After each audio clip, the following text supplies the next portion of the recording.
ប្រាសាទភ្នំហាន់ជ័យបានស្ថិតនៅក្នុងស្រុកកំពង់សៀមខេត្តកំពង់ចាម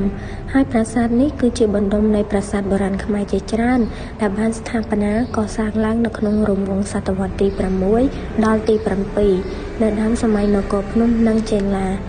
ហើយប្រាសាទនេះផងដែរស្ថិតនៅក្នុងរជ្ជកាលព្រះបាទឦសានវរ្ម័នទី1នៃគ្រិស្តសករាជដែលទ្រង់បានកសាងឡើងដើម្បីឧទ្ទិសថ្វាយព្រហ្មញ្ញសាសនានាសម័យនោះទីតាំងភូមិសាស្ត្រនៃប្រាសាទហាន់ជ័យប្រាសាទហាន់ជ័យមានទីតាំងស្ថិតនៅទិសខាងកើតខេត្តកំពង់ចាមប៉ែកខាងជើងនៃទន្លេមេគង្គរមណីយដ្ឋាននេះដែរស្ថិតនៅភូមិហាន់ជ័យស្រុកកំពង់សៀមខេត្តកំពង់ចាមមានចម្ងាយប្រមាណ20គីឡូម៉ែត្រពីទីរួមខេត្តកំពង់ចាមស្របតាមមាត់ទន្លេមេគង្គខាងលិចនៅលើភ្នំនេះមានព្រះវិហារនិងក្រុមប្រាសាទហាន់ជ័យដែលត្រូវបានកសាងឡើងនៅលើកូនភ្នំហាន់ជ័យនេះតែមួយតែមានការបរិច្ឆេទផ្សេងគ្នាក្នុងចំណោមប្រាសាទឥដ្ឋនិងថ្មជាច្រើនដែលមិនអាចកំណត់ចំនួនឲ្យប្រាកដ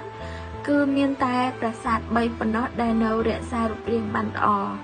1ប្រាសាទហាន់ជ័យខាងជើងប្រាង្គទី1ឬហៅប្រាសាទគុកប្រធាតុប្រាសាទហាន់ជ័យហៅគុកខាងជើងឬគុកប្រធាតុនិងអ្នកខ្លះហៅថាប្រាសាទនាងខ្មៅត្រូវបានសាងសង់ឡើងនៅក្បែរដងទន្លេមេគង្គនៅលើចង្កេះភ្នំហាន់ជ័យ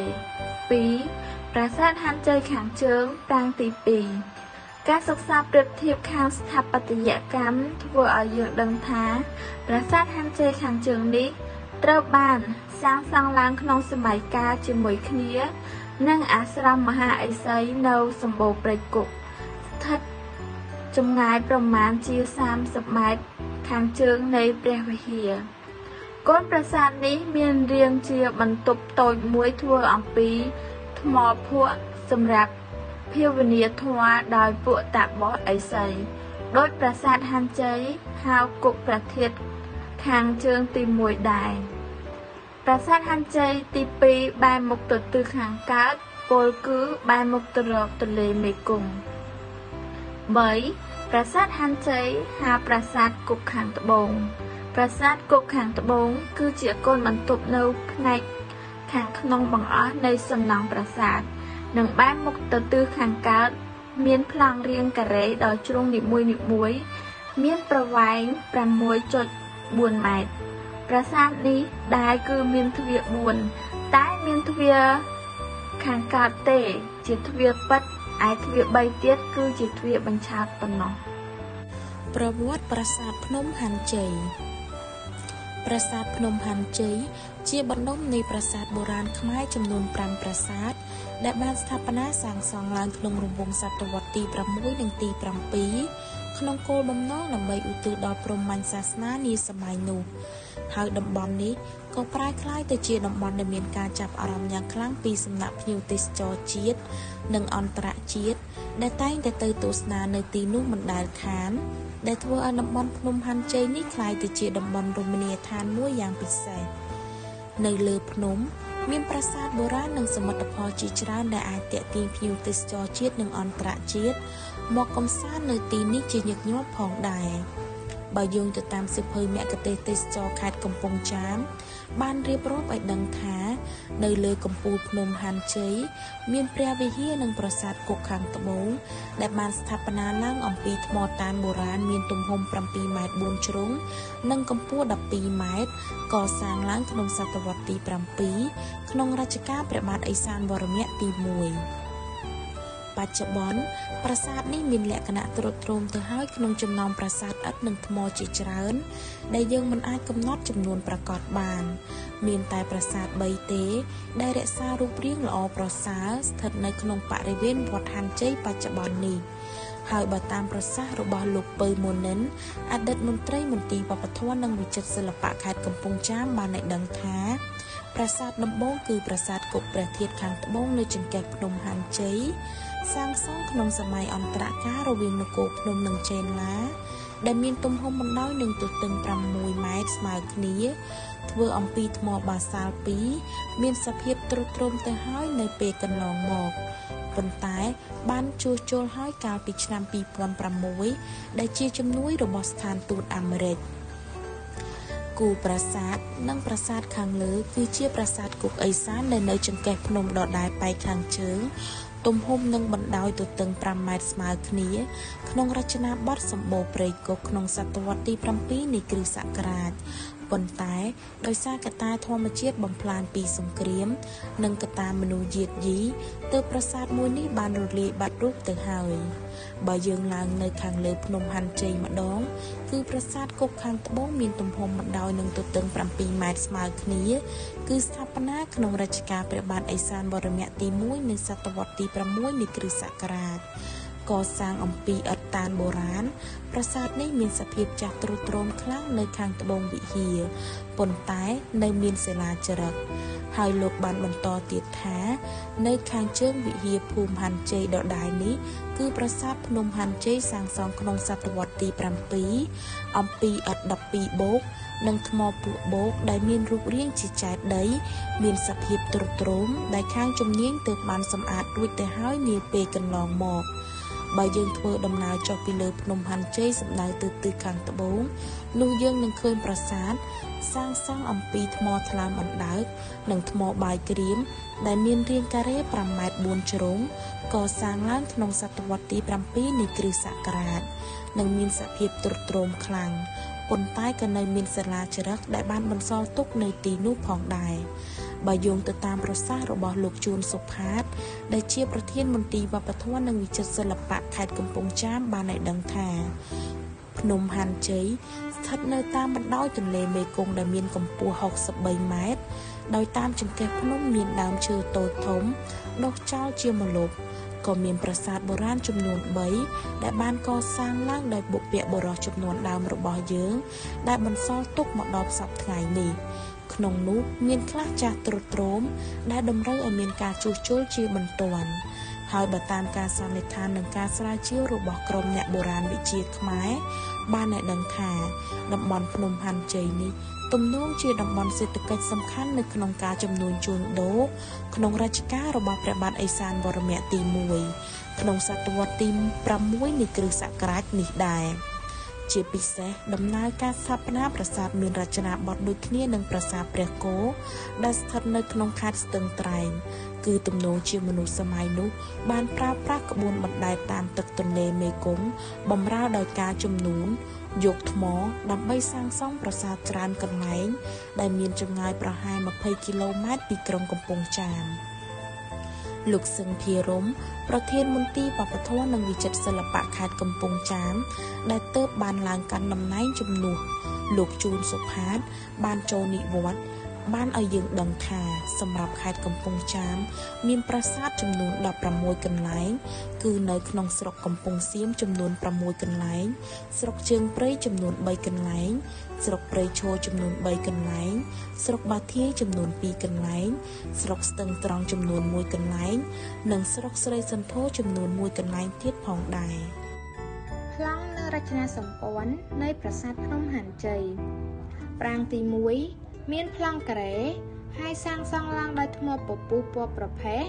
ប្រាសាទនេះមានទំហំ7ម៉ែត្រ4ជ្រុងនីមួយប្រវែង 4.5 ម៉ែត្រនិងកម្ពស់5ម៉ែត្រដែលស្ថិតនៅក្នុងសភាពទ្រុឌទ្រោមទៅហើយប្រាសាទដ៏ល្អវិចិត្រនេះបែរមុខទៅទិសខាងកើតហើយមានទ្រង់ទ្រាយដោយប្រាសាទអាស្រោមមហាឥសីដែលស្ថិតនៅលើភ្នំដាក្នុងខេត្តតាកែវ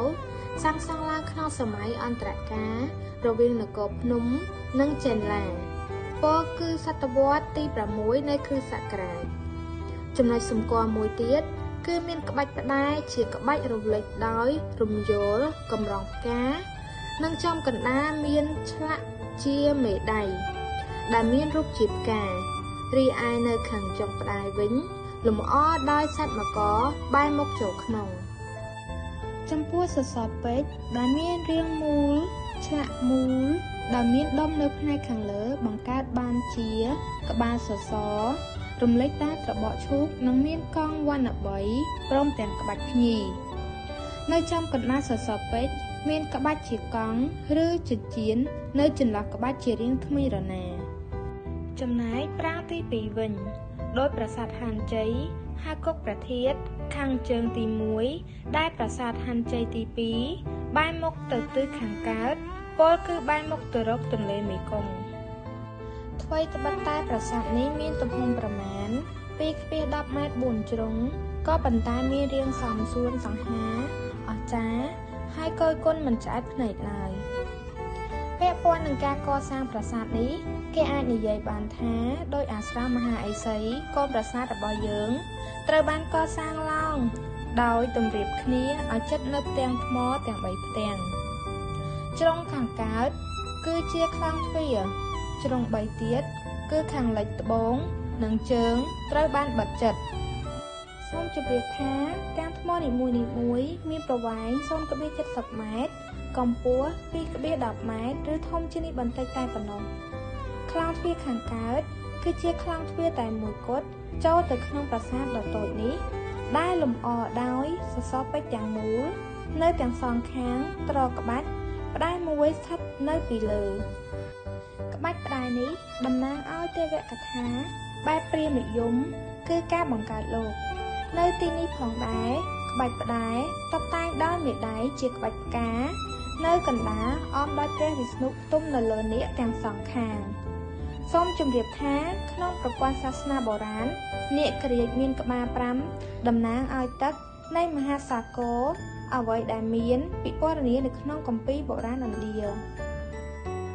តាក់ទងទៅនឹងសិល្បៈនិងចម្លាក់នៃប្រាសាទភ្នំហាន់ជ័យប្រាសាទភ្នំហាន់ជ័យខាងជើងប្រាង្គទី 1 ហៅប្រាសាទគុកព្រះធាតុកាលពីថ្ងៃទី 28 ខែសីហា ឆ្នាំ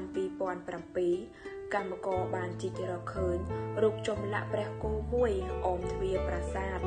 ព្រះគោនេះដែរជាយាងជំនិះរបស់ព្រះឥសូរដ៏មានមហិទ្ធិឫទ្ធិគង់លើភ្នំពាក់ក្នុងជំនឿខ្មែរបុរាណនោះមានបណ្ដោយ91 សង់ទីម៉ែត្រកម្ពស់ 4 សង់ទីម៉ែត្រនិងទទឹង 27 សង់ទីម៉ែត្រសប្តាហ៍ថ្ងៃពាហនៈរបស់ព្រះឥសូរនេះត្រូវបានយកទៅតម្កល់ទុកនៅមន្ទីរវប្បធម៌និងវិចិត្រសិល្បៈខេត្តកំពង់ចាមចំពោះអ្នកស្រុកការរកឃើញនៅចម្លាក់បុរាណនេះគឺជាប្រផ្នូលនៃស្រុកទេសបានសុខសន្តិភាពពេញលេញបរិបូរណ៍ហើយខ្លះទៀតជឿថាបងព្រះកែវដែលសៀមបានចាប់យកទៅឃុំទុកនៅឯប្រទេសសៀមឥឡូវផុសមកស្រុកដើមវិញនៅប្រាសាទគុកព្រះធាតុនេះឯងតាមការដំណើររបស់អ្នកភូមិប្រាសាទគុកព្រះធាតុដើមឡើយមានតម្កល់នៅចម្លាក់របស់ព្រះអាទិទេពស្រីមួយអង្គដែលគេឲ្យឈ្មោះថានាងខ្មៅឬព្រះឱមាចម្លាក់បុរាណនេះធ្វើអំពីថ្លាមថ្មខ្មៅត្រូវពួកចៅលួចយកទៅលក់ឲ្យបរទេសបាត់ទៅនៅមុនឆ្នាំ 1960 រូបចម្លាក់នេះបើតាមដំណើរការពិតនោះគឺពិតជាតំណាងឲ្យព្រះឱមាយ៉ាងពិតប្រាកដបើតាមការអះអាងរបស់ចាស់ទុំនៅស្រុកនេះផ្ទៃខាងក្នុងនៃប្រាសាទគ្មានការតុបតែងអ្វីឡើយក្រៅពីរូបចម្លាក់តំណាងព្រះឱមានិងសំសូត្រសម្រាប់បង្ហូរទឹកមន្តប្រាសាទភ្នំហាន់ជ័យនេះមានប្រវត្តិដ៏យូរលង់ណាស់មកហើយដោយហេតុថាទីតាំងនេះជាទីប្រតិស្ថានប្រាសាទបុរាណខ្មែរនាសម័យបុរេអង្គរដូច្នេះការរកឃើញចម្លាក់ព្រះគោធ្វើឲ្យអ្នកស្រុកជឿថាគោផុសហើយពួកគេក៏ម្នីរកទឹកមន្តដើម្បីលាបមុខលាបប្រាណឲ្យមានសិរីមង្គលសួស្តីចំណែកឯប្រាសាទហាន់ជ័យខាងត្បូងប្រាង្គទី 2 វិញបើសំអាងលើរូបថតឯកសារយើងអាចដឹងពីថាប្រាសាទហាន់ជ័យខាងត្បូងនេះមានយ៉ាងតិចក៏2 ឬ 3 ដែរតែឥឡូវនេះនៅសល់តែផ្ទាំងថ្មភក់ធំៗដូចជាស៊ុមទ្វារកម្រើឬបាឡាំងតម្កល់ទៀមរូបនិងព្រះសិវលិង្គនៅរាយប៉ាយជុំវិញបូជនីយដ្ឋាននេះបើយើងនិយាយឲ្យលម្អិតទៅនៅក្នុងស្ថាបត្យកម្មនៃប្រាសាទភ្នំហាន់ជ័យនេះគឺក្នុងចំណោមប្រាសាទធ្វើអំពីឥដ្ឋនិងថ្មជាច្រើនដែលស្ថិតនៅលើភ្នំហាន់ជ័យនេះគឺយើងមិនអាចកំណត់ចំនួនឲ្យបានពិតប្រាកដនោះទេគឺមានប្រាសាទតែ3ទេដែលនៅរក្សារូបរាងល្អប្រសើរស្ថិតនៅក្នុងបរិវេណនៃវត្តហាន់ជ័យបច្ចុប្បន្នហើយក្រៅពីនេះយើងឃើញតែតួប្រាសាទនិងគ្រឹះឥដ្ឋនៃសំណង់ប្រាសាទតែប៉ុណ្ណោះហើយក្នុងចំណោមប្រាសាទទាំងនេះត្រូវបានគេកសាងឡើងក្នុងសម័យអន្តរកាលនគរភ្នំឬក៏យើងហៅថាសម័យចិនណានេះឯង ចំពោះប្រាសាទហាន់ជ័យខាងជើងឬក៏យើងហៅថាប្រាង្គទី1នៃប្រាសាទគោកប្រធានដែលជាផ្នែកមួយនៃប្រាសាទភ្នំហាន់ជ័យនេះគឺត្រូវបានគេហៅម្យ៉ាងទៀតថាប្រាសាទនាងខ្មៅត្រូវបានកសាងឡើងនៅក្បែរដងទន្លេមេគង្គនៅលើចង្កេះភ្នំហាន់ជ័យដោយបូជនីយដ្ឋានដ៏សំខាន់នេះមានលក្ខណៈស្រដៀងទៅនឹងប្រាសាទអាស្រមមហាឥសីក្នុងស្រុកអង្គរបូរីក្នុងខេត្តតាកែវក្រសួងវប្បធម៌និងវិចិត្រសិល្បៈបានជួសជុលវិមានប្រវត្តិសាស្ត្រនេះតាមរបៀបអាណាស្លាយឡូសដោយចុះលេខថ្មីនីមួយៗនៃប្រាសាទហើយផ្គុំរៀបឡើងវិញឲ្យដូចដើមប្រាសាទបែរមុខទៅទិសខាងកើតមានទ្រង់ទ្រាយដោយប្រាសាទអាស្រមមហាឥសីក្នុងខេត្តតាកែវហើយទ្រង់ទ្រាយដំបូលមានរាងកោងជាថ្នាក់តួប្រាសាទត្រូវបានគេសាងសង់លើខឿនមួយដ៏រឹងមាំដែលមាន3ថ្នាក់ដោយថ្នាក់នីមួយៗមានរចនាក្បាច់អង្កែព័ទ្ធជុំវិញទម្រង់មុខមនុស្សមានពាក់ក្រវិលធំៗដោយប្រាសាទអាស្រមមហាឥសីនិងប្រាសាទមួយនៅសម្បូរព្រៃគុកនៃខេត្តកំពង់ធំផ្តែរប្រាសាទនេះមានរំលេចដោយក្បាច់រំយោលកម្រងផ្កានិងនៅចំកណ្ដាលមានឆ្លាក់ជាមេដៃដែលមានរូបជាផ្ការីឯនៅខាងចុងផ្តែរវិញមានលម្អដោយសត្វមកុដដែលបែរមុខចូលមកក្នុងតែបើយើងក្រឡេកមកមើលប្រាសាទហាន់ជ័យនៃប្រាង្គទី2វិញគឺបើតាមការសិក្សាស្រាវជ្រាវខាងផ្នែកស្ថាបត្យកម្មគឺបានឲ្យដឹងថា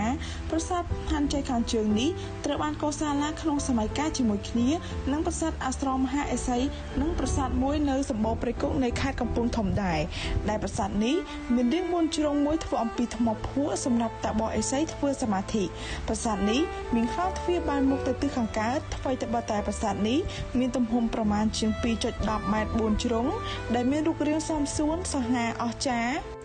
ហើយខ្លោងទ្វារខាងកើតគឺជាខ្លោងទ្វារតែមួយគត់ចូលទៅក្នុងប្រាសាទនេះដែលលម្អដោយសសរពេជ្រមួយគូរាងមូលលម្អអមសងខាងនៃមាត់ទ្វារដែលទ្រផ្តែរមួយស្ថិតនៅខាងលើ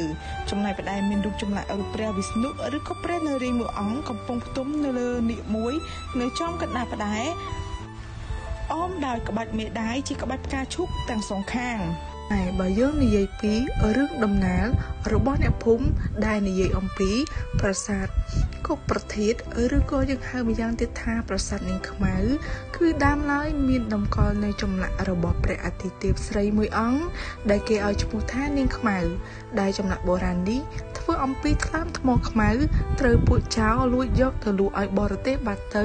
មុនឆ្នាំ1960ដែលរូបចម្លាក់នេះតំណាងឲ្យនាងឧមាយ៉ាងពិតប្រាកដហើយប្រាសាទហាន់ជ័យភាគខាងជើងដែលយើងហៅថាប្រាសាទគោកប្រធាននេះឯងស្ថិតក្នុងចង្កេះភ្នំប្រមាណចម្ងាយ600ម៉ែត្រដែលស្ថិតនៅទិសខាងជើងប្រាសាទហាន់ជ័យខាងជើងទី2បើតាមការអះអាងរបស់ចាស់ទុំនៅស្រុកនេះផ្ទៃខាងក្នុងគ្មានការតុបតែងអ្វីទាំងអស់ក្រៅពីរូបចម្លាក់តំណាងនាងឧមាឬនាងខ្មៅនិងសូត្រសោមសម្រាប់បង្ហូរទឹកមន្តទ្រង់ទ្រាយដំបូលរាងកោងជាថ្នាក់គ្រូប្រាសាទត្រូវបានសាងសង់លើខឿនមួយដែលរឹងមាំមាន3ថ្នាក់ដោយថ្នាក់នីមួយៗមានរចនាជាក្បាច់អង្កែព័ទ្ធជុំវិញនិងមានទម្រង់មុខមនុស្សនិងពាក់ក្រវិលធំៗដោយបានជម្រាបខាងលើហើយរមណីយដ្ឋានប្រាសាទភ្នំហាន់ជ័យមានប្រវត្តិដ៏យូរលង់ណាស់មកហើយដែលហៅថាទីតាំងនេះជាទីប្រតិស្ថានប្រាសាទបុរាណខ្មែរនាសម័យបុរេអង្គរជាច្រើនដូច្នេះការរកឃើញចម្លាក់ព្រះគោធ្វើឲ្យអ្នកស្រុកជឿថាគោផុសហើយពួកគាត់ក៏ម្នីយកទឹកមន្តដើម្បីលាបមុខលាបមាត់ឲ្យមានសិរីសួស្តីហើយសត្វគោនេះដែរជាសត្វពាហនៈឬក៏ជាយានជំនិះរបស់ព្រះឥសូរដ៏មានមហិទ្ធិឫទ្ធិដែលគង់លើភ្នំកៃឡាសក្នុងជំនឿខ្មែរបុរាណគេជឿថាគោនេះប្រកបដោយឫទ្ធានុភាពបានជាគេគោរពសក្ការៈឬក៏ជាធម្មតាគេឆ្លាក់គោធនិនដាក់អមទ្វារប្រាសាទទូទាំងប្រទេសតាមបុរាណស្ថាននានាបែបសេវនិយមដែលធ្វើអំពីថ្មភក់សម្រិតមាសហើយចំពោះអ្នកស្រុកវិញគឺការរកឃើញចម្លាក់បុរាណនេះគឺជាប្រផ្នូលនៃស្រុកទេសបានសុខសន្តិភាពពេញលេញបរិបូរណ៍ហើយអ្នកខ្លះទៀតជឿថាជាបងរបស់ព្រះកែវដែលសៀមចាប់យកទៅឃុំទុកនៅ នៅសៀមឥឡូវផុសមកស្រុកវិញនៅប្រាសាទគុកប្រធាននេះឯងតាមពិតប្រាសាទហាន់ជ័យជាក្រុមប្រាសាទមានប្រាង្គពីរដាច់ដោយឡែកពីគ្នាតែសប្តាហ៍ថ្ងៃត្រូវរលំរៀបដកដីទៅហើយការសន្និដ្ឋានបែបនេះបណ្ដាលមកពីសំណង់ស្ថាបត្យកម្មមួយចំនួនដែលគេបានជួបប្រទះនៅលើទីតាំងក្បែរប្រាសាទទី1មានក្បាច់ផ្កាឈូកលម្អកំពូលប្រាសាទដូចគ្នាដោយដែលមាននៅប្រាសាទអាស្រមមហាឥសីនៅក្នុងខេត្តតាកែវដែរចំពោះប្រាសាទប្រាង្គទី2នៃប្រាសាទភ្នំហាន់ជ័យយើងដឹងថាមានក្លោងទ្វារនៅខាងកើតគឺជាក្លោងទ្វារតែមួយគត់ចូលទៅក្នុងប្រាសាទដ៏តូចនេះដែលលម្អទៅដោយសសរពេជ្រទាំងមូលនៅទាំងសងខាងទ្រក្បាច់ផ្តែរមួយស្ថិតនៅពីលើក្បាច់ផ្តែរនេះតំណាងឲ្យទេវកថាបែបព្រាហ្មណ៍និយមគឺការបង្កើតលោកនៅទីនេះក្បាច់ផ្តែរតុបតែងដោយមេដាយជាក្បាច់ផ្កានៅកណ្ដាលដោយព្រះវិស្ណុផ្ទុំលើនាគទាំងសងខាងសូមជម្រាបថាក្នុងប្រព័ន្ធសាសនាបុរាណនិករាជក្បាល5តំណាងឲ្យទឹកនៃមហាសាគរអ្វីដែលពិពណ៌នានៅក្នុងព្រះគម្ពីរបុរាណឥណ្ឌាបើសំអាងលើរូបថតឯកសារយើងអាចដឹងទៀតថាប្រាសាទភ្នំហាន់ជ័យខាងជើងនេះមានយ៉ាងតិចក៏2ឬ3ដែរតែឥឡូវនេះនៅសល់តែមួយផ្ទាំងថ្មភក់ធំៗដូចជាស៊ុំទ្វារតម្រឬបាឡាំងតម្កល់ទេវរូបឬព្រះសិវលិង្គនៅរីប៉ាយដេដាស់ជុំវិញបូជនីយដ្ឋាននេះជុំវិញផ្នែកខាងក្រោមនៃប្រាសាទលម្អដោយក្បាច់ផ្កានិងសត្វអច្ឆរិយៈដែលមានលក្ខណៈសំយោគរវាងសត្វនិងរុក្ខជាតិរីឯក្លោងទ្វារចូលប្រាសាទគេឃើញមានក្បាច់ផ្តែរមួយតំណាងឲ្យព្រះវិស្ណុផ្ទុំលើខ្នងនិករាជក្នុងទេវកថាព្រហ្មញ្ញសាសនាដែលជានិមិត្តរូបនៃការបង្កើតលោកយ៉ាងណាមិញលក្ខណៈពិសិដ្ឋរបស់ទេវស្ថាននេះក៏អាចគូសបញ្ជាក់តាមរយៈសំណង់វាមានអាកាសតូចៗ2ដែលស្ថិតនៅខាងក្រោមបំផុតកំពុងទ្រប្រាសាទនេះដោយរំលឹក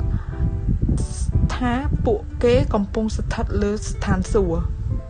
រកជារួមមកប្រាសាទភ្នំហាន់ជ័យគឺជាប្រាសាទមួយដែលបានកសាងឡើងដើម្បីឧទ្ទិសដល់សាសនាហើយប្រាសាទទាំងអស់នេះមានតម្លៃនៅក្នុងដួងចិត្តរបស់កូនចៅជំនាន់ក្រោយក៏ដូចជាសិស្សានុសិស្សដែលបានខិតខំព្យាយាមស្វែងយល់អំពីប្រាសាទនេះជាចុងក្រោយគេដំណើរដែលប្រាសាទដែលបុព្វបុរសបានបន្សល់ទុកឲ្យសិក្សាស្វែងយល់អំពីប្រាសាទនេះសូមនាំគ្នាជួយថែរក្សាឲ្យបានគង់វង្សជារៀងរហូតដើម្បីឲ្យកូនចៅជំនាន់ក្រោយបានយល់ដឹងបន្តពីមួយជំនាន់ទៅមួយជំនាន់ទៀត